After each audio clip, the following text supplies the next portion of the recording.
Good morning, सुप्रभात, केम छो, सलाम। उम्मीद है आप सब लोग बेहतर होंगे, अपना ध्यान रख रहे होंगे।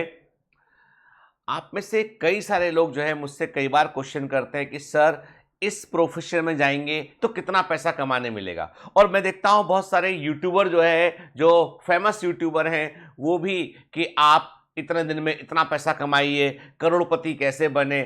ऐसे बहुत सारे वीडियो जो है यूट्यूब पर भी डले हुए हैं, जहां पर बताया जाता है कि आप कौन सा रोजगार करके जल्दी पैसे कमा सकते हैं, बहुत सारे पैसे बनाने का तरीका क्या है, स्टॉक मार्केट में कैसे इन्वेस्ट करें, कैसे पैसे कमाएं। बहुत सारी बातें जो है वो हमको यूट्यूब में देखने मिलती है, भले ही उसका उपयोग हो चाहे ना हो। सच्चाई तो यह है कि ऐसे डाले गए वीडियो जो है वो बेसिकली जो है वो सबके लिए काम के नहीं होते हैं। और हाँ, ये सिर्फ आपकी एक छिपी हुई भावना है कि हमारे पास और सारे पैसे होना चाहिए। उस भावना का इस्तेमाल करते हुए ये अपने वीडियोस को डालते हैं जिससे कि आप उनको देखें। ठीक है, आपको फायदा हो चाहे ना हो, परंतु उन लोगों को थोड़ा बहुत फायदा जरूर हो जाता है। ठीक है, आप बोलोगे सर इसमें बुराई क्या है? बुराई कुछ भी नहीं है, इसमें अच्छी बात ही है। लेकिन मैं आपको थोड़ा सा एक पर्सपेक्टिव चेंज करके बताने की कोशिश कर रहा हूं कि never target money as a priority के। हमेशा पैसे को कभी जो है प्राथमिकता देकर उसके पीछे ना दौड़ें आप। ठीक है, कारण उसके पीछे क्या है, कारण उसके पीछे हम आगे बात करेंगे इस पर। मैं आपको बता दूं कि मनी या पैसा या वेल्थ जिसको बोलते हैं, ठीक है, या अमीरी बोल सकते हैं, रिचनेस, वो एक सह उत्पाद है। It is a by product only, ये मेन प्रोडक्ट नहीं है। और जो लोग इसको मेन प्रोडक्ट बनाते हैं ना, तो वो कभी इसको अचीव भी नहीं कर पाते हैं, और अचीव कर भी लेते हैं तो उसकी कॉस्ट बड़ी भारी चुकानी पड़ती है। पैसा हमेशा एक सह उत्पाद है और हमेशा एक सह उत्पाद ही रहेगा। ये बाई प्रोडक्ट है और बाई प्रोडक्ट ही रहेगा। तो अब प्रश्न उठता है कि असली प्रोडक्ट क्या है? What is the real product? जो असली प्रोडक्ट है वो है आपका मिशन। आप बोलोगे सर हर आदमी के पास थोड़ी ना मिशन होता है। भाई, हर आदमी के पास मिशन होता है। यदि आप संगीत में अच्छे हैं, बहुत बढ़िया गाना गाते हैं, आप गाना गाने के अपने पैशन को जिंदा रखिए। आप अलग अलग जगह पर जाके परफॉर्म कीजिए, गाना गाइए, देखिए अपने आप एक दिन चांस आपके पास आएगा और आप एक बड़े सिंगर बन जाएंगे। और आपको कोई व्यक्ति बोलेगा भैया इतना पैसा लो, हमारे लिए गाना गा दो। तो पैसा तो बाई प्रोडक्ट हो गया ना। पहले तो हम अपनी खुशी के लिए काम कर रहे थे। भाई, जितने लोग जो है क्रिकेट खेलते हैं, फुटबॉल खेलते हैं, नेशनल टीम के अंदर शामिल हैं, क्या वो ये सोचते थे कि मैं इतना सारा पैसा मेरे बैंक अकाउंट के अंदर होना चाहिए इसलिए मैं फुटबॉल खेल रहा हूं? विराट कोहली की बात करें, सचिन तेंदुलकर की बात करें, कभी इन्होंने क्रिकेट खेलते समय ये नहीं सोचा है कि एक दिन मेरे अकाउंट में 100 करोड़ रुपया होना चाहिए, कि एक दिन मैं एक विज्ञापन करने का 4 करोड़ रुपया लूंगा। ऐसा सोच के क्रिकेट खेलना शुरू नहीं किया। They like cricket, they play cricket, they involve in the game, and they want to become important part of the team. They want to contribute for the winning of the team. Okay, they want to contribute for the country India. ये सपना था उनका man. और इसका सह उत्पाद क्या था? पैसा पैसा पैसा। भाई, पॉपुलैरिटी हुई, आपने काम किया तो पैसा आया। कोई भी चीज मैं आपको क्लियर कर दूं कि चाहे कोई इंडस्ट्रीज की बात करें, बिजनेस की बात करें, तो बिजनेसेस वही सफल होते हैं जिनमें आप कस्टमर के लिए एक वैल्यू क्रिएशन करते हैं। आप जो भी कस्टमर है उसके लिए आपने कोई ऐसी सर्विस क्रिएट की, आपने कोई ऐसा प्रोडक्ट क्रिएट किया जिसका वैल्यू फॉर मनी है, कस्टमर को फायदा होता है, तो वो आपके पास आता है और उसको फायदा होता है, इसलिए बार बार रिपीटेटिव आता है, वो रिकमेंड करता है, तो आपको फायदा होता है। आप ये नहीं बोलते कभी कि इस कस्टमर के पास में इतना पैसा है, इसके अकाउंट से मुझे इतना पैसा अपने अकाउंट में चाहिए। ये सह उत्पाद है, मेन उत्पाद नहीं है। ये मुख्य प्रोडक्ट है, आपकी वो सर्विस, आपका वो प्रोडक्ट जिसको आप जो है वो डिलीवर करने जा रहे हैं। अब घूम फिर के बात फिर पैसे पे आती है। लेकिन सच्चाई तो यह है कि one should always target happiness over the money. One should always target social responsibilities over the money. हमें पैसे के ऊपर सामाजिक संवेदनशीलता, सामाजिक जिम्मेदारियों को हमें प्रायोरिटी देना चाहिए, परिवार को प्रायोरिटी देना चाहिए, हमको जो है हमारे समाज को, हमारे जो जो कस्बा है उसको प्रायोरिटी देना चाहिए। मेरे मित्र हैं, बहुत अच्छे मित्र हैं मुंबई में मेरे, दुबई में वो सेटल हुए हैं, कुछ काफ़ी दिन हो गया उनको। तो मिस्टर जावेद फारूकी साहब, ठीक है। तो वो मेरे चूंकि हम लोग क्या, उनके बड़े ब्रदर जो है आसिफ फारूकी जी, वो मेरे साथ जो है कहीं पर उन्होंने पढ़ाई किया हुआ है एक एमबीए कॉलेज के दौरान, तो वहाँ मुझे मिले वो। तो उनके छोटे भाई हैं जावेद फारूकी जी, तो मुझे मेरी उनसे जो है वो कई बार मुलाकात हुई, तो वो भी मेरे अच्छे फ्रेंड बन गए। और दुबई में वो काफ़ी बड़ा बिजनेस है उनका। वो जब भी अपने गांव जाते हैं, आजमगढ़ में कहीं गांव है यूपी में उनका, वहां पे एक छोटा सा गांव है, उस गांव गए अभी वो, तो वहां जाके उन्होंने जो है वो गांव में देखा, उन्होंने ऐसी सुबह मॉर्निंग वॉक करने निकले होंगे कि लोग बाग जो है वो सोच के लिए अलग अलग जगह पे जा रहे हैं, लोग बाग कि ना बाहर सोच करने के लिए। तो उन्होंने कहा कि भाई सर, पूछा उन्होंने, पता लगाया सरपंच से कि भैया गाँव में योजना होगा क्या। उन्होंने कहा भाई सरकार ने 2 टॉयलेट बनवाए थे, वो 2 टॉयलेट बने रखे हैं, लेकिन क्या होता है कि वो 2 टॉयलेट का प्रॉपर मेंटेनेंस नहीं, वाटर सप्लाई प्रॉपर नहीं उन टॉयलेट्स के अंदर। दूसरी बात है कि गाँव बड़ा है, 2 टॉयलेट से काम नहीं हो पाएगा। तो उन्होंने क्या किया, उन्होंने अपना पैसा लगाया, 10-15 लाख रुपया खर्च किया उन्होंने, और बढ़िया सा वहां पे टॉयलेट, वाटर का एक उन्होंने बोर कराया, पानी सप्लाई, प्रॉपर टॉयलेट करके एक बंदे की नौकरी भी लगा दी, भाई टॉयलेट तुम्हें साफ रखना है, जो भी बंदा वहां होगा उसकी जॉब लगा दी। और बाकायदा वहां के यूपी के न्यूज़पेपर ने कवर भी किया उसको, है ना, और तमाम। तो और उन्होंने इसको किसी को दिखाने के लिए नहीं किया, भाई उनकी कंपनी दुबई में, उसे क्या फर्क पड़ता तुम इंडिया में जाके क्या करते हो, लेकिन यहां उन्होंने किया। मैं उनसे पूछा कि ये आपको कैसे, आपने ऐसा आपके मन में ये भाव कैसे आया। उन्होंने कहा कुछ नहीं, मुझे लगा कि ये मेरे ही गांव के लोग हैं, परेशान हो रहे हैं, मुझे इनके लिए कुछ करना चाहिए, तो मैंने कर दिया। और ये मैंने किसी रिवॉर्ड के लिए नहीं किया कि मुझे कोई रिवॉर्ड मिलेगा, कोई सम्मान मिलेगा, है ना। ऐसे सोशल रिस्पॉन्सिबिलिटी को समझने वाले लोग जब सामने आते हैं तो वो बहुत कुछ क्रिएट करते हैं। सच्चा देशभक्त कौन है? वो जो अपने समाज की, अपने देश की परवाह करता है। नारे लगाने वाले सच्चे देशभक्त नहीं हो सकते हैं। सच्चे देशभक्त वही लोग हैं जो, एक आदमी ईमानदारी से अपना काम करता है ना बेटा, तो वो भी जो है वो कुछ वैल्यू क्रिएट कर रहा होता है सोसाइटी के लिए, कंट्री के लिए। टैक्स भर रहा होता है, डायरेक्टली या इनडायरेक्टली टैक्स भर रहा होता है वो। कई बार आदमी को लगता है कि मैं तो साहब बहुत छोटा काम करता हूं, मैं तो इनकम टैक्स नहीं भरता हूं, लेकिन वो कुछ जो भी काम करता है, कोई प्रोडक्ट खरीदता होगा, कुछ बेचता होगा, कुछ ना, सब में इनडायरेक्ट टैक्स सब में लगा हुआ है। Everyone is contributing. एक बिल्कुल गरीब व्यक्ति भी जो है वो बाजार से जाके यदि टूथपेस्ट लेके आता है या कुछ लेके आता है, कोई अपने बाहर से कोई वस्तु लेके आता है, तो उसमें वो टैक्स का अमाउंट जुड़ा होता है। He is also contributing for the tax. और वो टैक्स से ही पूरी सरकार चलती है, पूरी गवर्नमेंट चलती है। खैर, पॉइंट इज दैट कि what is the real happiness.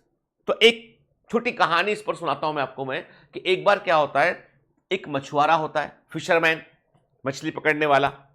वो एक बड़ी सी नदी होती है, उस नदी में कई बड़ी अच्छी मछलियां होती हैं, बड़ी साइज की मछलियां भी होती है उस नदी के अंदर। तो वो फिशरमैन क्या करता है, उस नदी में जाकर जो है वो अपनी छोटी सी बोट रहती है, उसकी छोटी सी डोंगी या छोटी वाली नाव होती है, उससे वो नदी में जाता है, आगे आगे जाके जो है वो अपना जाल डालता है, 4-5 मछली निकालता है अपनी। 5 मछली निकालने के बाद जो है वो अपना जो है वो लेकर उनको वो वापस आ जाता है। 2 मिनट में ये काम करता है, 2 मिनट में ये काम करता है। मतलब गया, अंदर गया, जाल डाला, खट से निकाला, बाहर लेकर जो है वो आ गया। तो बाजू में एक आदमी खड़ा होता है, और वो जो आदमी होता है वो हार्वर्ड का एमबीए और तमाम बड़ी कंपनी, मल्टीनेशनल कंपनी में सीईओ, मतलब बड़ा भारी बंदा होता है उठ के। तो वो नदी के किनारे आया होता है भाई कि यहाँ पे अपन कुछ जो है वो देखते हैं कि भाई कुछ नेचर है, प्रकृति है, कोई रिजॉर्ट बनाएंगे यहाँ पे। तो वो कंपनी की तरफ से आया होता है, देख रहा होता है कि एक मछुआरा उसके सामने गया, छोटी डोंगी से फट से 5-6 मछली पकड़ी। वो देखता है, अरे क्या पकड़ा तुमने? बोला साहब मछली। दिखाओ। अरे ये तो बड़ी एग्जोटिक फिश है, ये तो शहरों में बड़ी महंगी बिकती है, एक मछली की कीमत जो है वो $50 है कम से कम। बोला साहब इतनी महंगी? कहला हाँ इतनी महंगी, ये बहुत एग्जोटिक फिश है, तो क्या करोगे तुम इसका? बोला साहब 3 तो मैं बेच दूंगा, मेरे गांव में भी आएगा वो कॉन्ट्रैक्टर आएगा, 3 उसको मैं बेच दूंगा, 2 मैं अपने घर में ले जाऊंगा, खाना वाना पका के खाएंगे दिन भर। आज लगा पैसे कितने मिलेंगे? बोला $2-4 मिल जाएगा मेरे को, तो मैं $5 में 3 बिक जाएंगी ये, तो मेरा काम चल जाएगा उससे। बोले तुम करते क्या हो दिन भर? कहले कुछ नहीं, मैं 5 मछली पकड़ता हूँ, 3 उसको कॉन्ट्रैक्ट वाले को देता हूँ, बस 5 ही पकड़ता हूँ, मैं छठी होती वापस डाल देता हूँ, 2 खाता हूँ, 3 बेच देता हूँ, और दिन भर जो है घर में बच्चों के साथ खेलता हूँ, वाइफ के साथ बातें करता हूँ, और दोस्तों के साथ शाम को बैठता हूँ, और थोड़ा बहुत लिकर पीता हूँ, और जो है वो हम लोग फिर शाम को जो है वो गाना बजाने का प्रोग्राम करते हैं, बढ़िया है ना। और जब वक्त मिलता है तो पेंटिंग भी करता हूँ मैं। बोले तुम इतने अच्छे, तुम तो 5 मिनट में मछली पकड़ लाए। बोला साहब मेरा हुनर है, सालों से यही काम कर रहे हैं।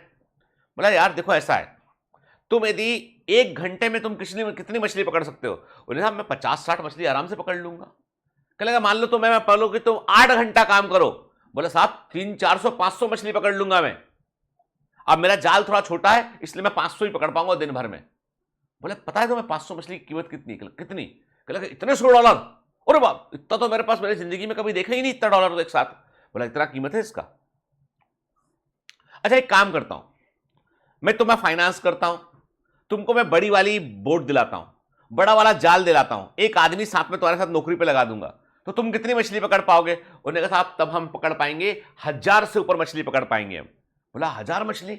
मतलब तो बहुत बड़ा कपड़ा है, मतलब अपन डायरेक्ट ही कॉन्ट्रैक्टर बन जाएंगे। बोला हाँ सर बन सकते हैं। बोला यदि मान लो मैं तुमको जो है वो एक जहाज दिलवा दूं, छोटा वाला जहाज दिलवा दूं अपने आप चलने वाला, और उसमें 2-3 का स्टाफ रख दूं, 4-5 जाल होंगे, तो तुम कितनी मछली पकड़ लोगे? उन्होंने कहा साहब मैं तो तब 5,000 मछली पकड़ पाऊंगा मैं। लगा एक काम करते हैं, अपन एक कंपनी बना लेते हैं। कौन सी कंपनी? मछली पकड़ो प्राइवेट लिमिटेड।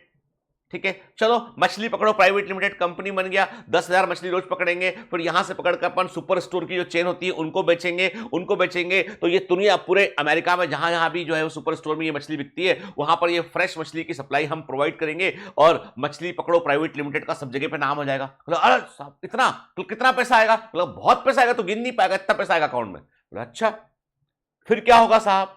लगा फिर उसके बाद ये कंपनी इतनी बड़ी बन जाएगी कि इस कंपनी को अपन जो है वो पब्लिक ऑफर लाएंगे, इसका अपन आईपीओ निकाल देंगे और पब्लिक इसके शेयर खरीदेगी मार्केट में, मतलब कंपनी लिस्टेड हो जाएगी। बोला इतनी बड़ी कंपनी? हाँ, हजारों करोड़ की कंपनी बन जाएगी वो। सच में? बोला हाँ। फिर क्या करेंगे साहब? कहलेगा कुछ नहीं, इतने सारे तुम्हारे पास शेयर रहेंगे, तुम भी तो कंपनी के मालिक रहोगे ना, शेयर रहेंगे, तुम उस शेयर को बेच देना और तुम्हारे पास कई 100 करोड़ रुपए तुम्हारे अकाउंट में जाएंगे। कहलेगा अच्छा फिर क्या करूंगा? कहने लगा अब तुम रिटायर्ड जिंदगी जीना, मजा करना, बढ़िया बढ़िया, तुम जहां तुम्हें घूमना हो वहां तुम घूमना, कोई टेंशन नहीं, पैसा पड़ा हुआ है, जिधर घूमना जो जो मजे करना, वाइफ के साथ समय बिताना, बच्चों को जो है वो के साथ समय बिताना, दोस्तों के साथ पार्टीज करना।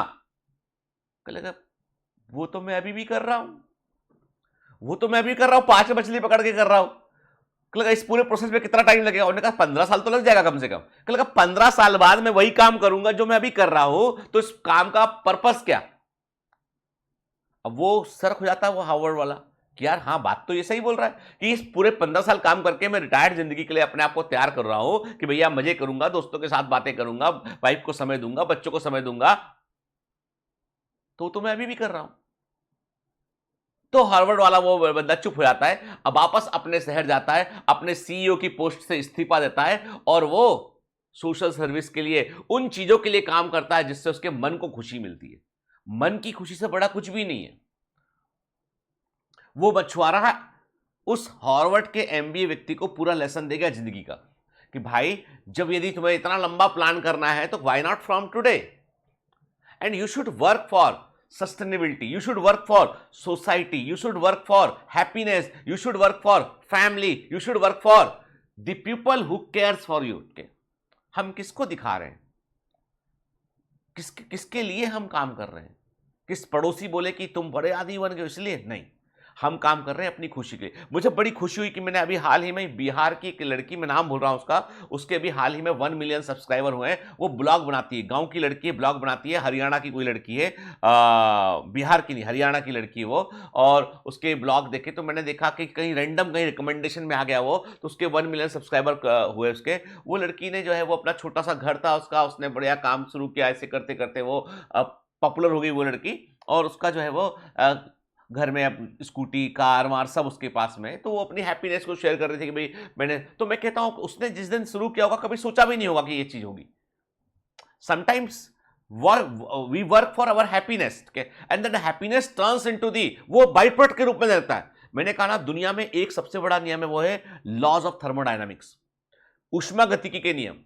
जो एनर्जी तुम ब्रह्मांड में लगाओगे ना कभी व्यर्थ नहीं जाएगा। Energy what ever you put in the universe वो बेस्ट कभी नहीं है। यूनिवर्स रिस्पॉन्ड करेगा, जो है ब्रह्मांड रिस्पॉन्ड करेगा उस एनर्जी का, तुमको उसके बदले कुछ देगा। वो कब देगा ये नहीं बोल सकते हम, पर देगा ये श्योर शॉट में आपको बोलता हूं। इसलिए हर काम ईमानदारी से कीजिए, पूरी शिद्दत से कीजिए, पूरी एनर्जी के साथ कीजिए, जो भी करना है पूरी कन्विक्शन के साथ कीजिए। मैं कहता हूं money is a by product, वो सह उत्पाद है, अपने आप आएगा, अपने आप आएगा, वो तुम रोक नहीं पाओगे, इतना आएगा। फिर बिजनेस में, अरे मैंने कहा ना, पहले वो आइडिया सोचते हैं, आइडिया पे काम करते हैं, पब्लिक को ऑफर करते हैं, पब्लिक को फायदा लगता है, जब पब्लिक को फायदा होता है then a business is created. You can not create a business by only money, you have to create business by creating value. Even Ambani ने भी जब जियो को लॉन्च किया तो उसने वैल्यू पुट किया उसके अंदर, सर्विसेज, कम चार्ज, बहुत कुछ किया उसने उसके अंदर। उसके बाद जो है वो प्रॉफिटेबिलिटी पे आया वो वेंचर। तो बहुत सारे लेसन है जिंदगी में कि बेटा, इसलिए कभी भी जब तुम पूछते हो किसी से कितना पैसा मैं कमाऊंगा, कितना पैसा मैं लूंगा, कितना पैसा मुझे मिलेगा, you are all wrong at that time. कितना मुझे इस काम को करने पर सेटिस्फैक्शन मिलेगा, कितना मैं इस काम को मन से कर पाऊंगा, कितना मैं इस काम में डूब पाऊंगा, कितना इस काम को करने में मैं घड़ी नहीं देखूंगा, कितना इस काम को करने में मेरा मन खुश रहेगा, ये पहला क्वेश्चन होना चाहिए। ठीक है, have a great day, all the best, bye bye.